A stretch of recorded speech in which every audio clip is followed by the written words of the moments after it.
baik untuk tim polio di Kabupaten Aceh Barat. Untuk putaran pertama kita sudah selesai melaksanakannya, dan cakupan terakhir untuk kalau dibandingkan dengan data Pusdatin kita sudah mencapai 97,1% itu capaian terakhir kita.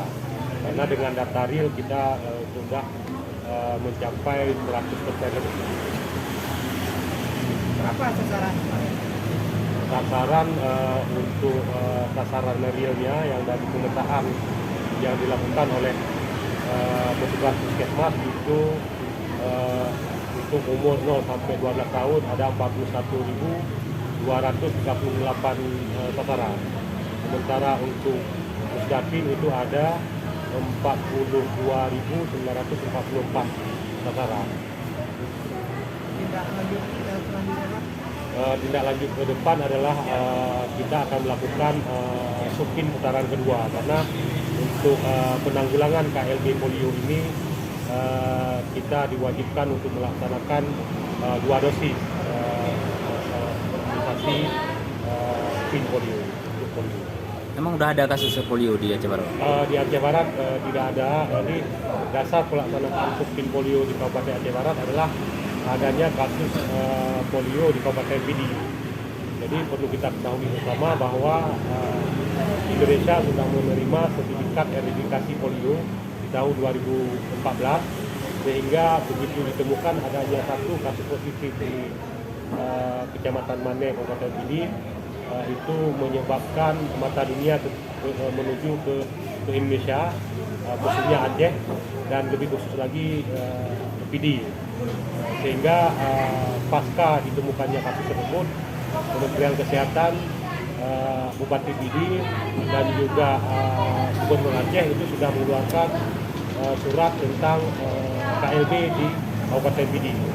Menindaklanjuti itu untuk upaya pencegahan penyebarannya, maka dilakukan diberikan imunisasi polio untuk 2 dosis itu seluruh Aceh. Kemudian kenapa Aceh Barat? Karena kasusnya ada di Pidi.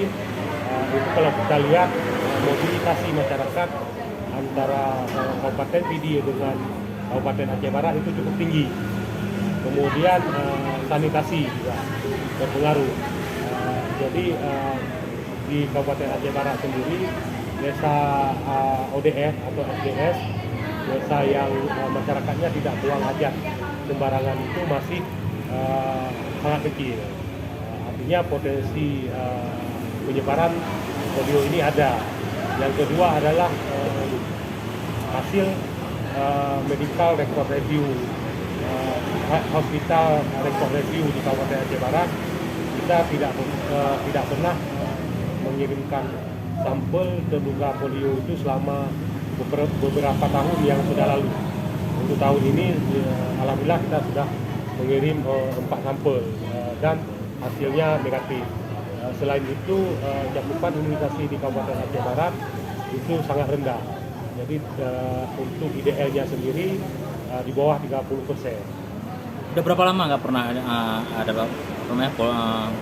vaksin polio di Aceh Barat? Kalau vaksin polio itu setiap tahun dilaksanakan untuk imunisasi rutin. Imunisasi rutin itu adalah untuk mencegah kasus polio 1 dan 3, tipe 1 dan tipe 3. Sementara kasus yang ditemukan di Pidi adalah polio tipe 2. Jadi khusus untuk tim polio ini kegiatan ORI-nya, outbreak response imunisasinya itu dilaksanakan khusus untuk mencegah tipe polio 3.